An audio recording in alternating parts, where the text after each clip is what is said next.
kelahiran bayi. Lah kae ya diarani brokokan bayi lahir. Kuwi termasuk ya adat Jawa sing luhur lho. Masalah ya apa? Nang kono ki ya ngenekne acara mangan-mangan bareng. Tegese syukuran. Lek ade diwehi anggota keluarga baru. Dijenenge slametan kelahiran utawa brokokan bayi lahir. Kuwi biasane dilakoni waktu kae dina lahire, ceprot lahir kae langsung sing nang omah kuwi gembludhek masak.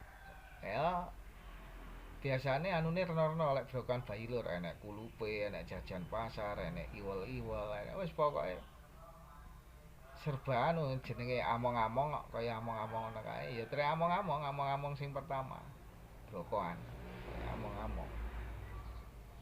Dene kuwi diperingati tur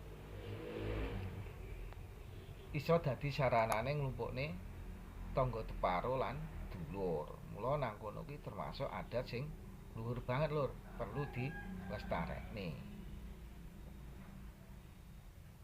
Mula abah guru ki ya ngewahi kawruh ngene iki supaya apa? Lek iso ya ditiru adat sing apik-apik kuwi. Soale nang kono engko ya enek apa acara mangan-mangan bareng kena disisipi apa lah ndonga ya ndonga bareng ya. Kuwi kan ya apik to, Lur.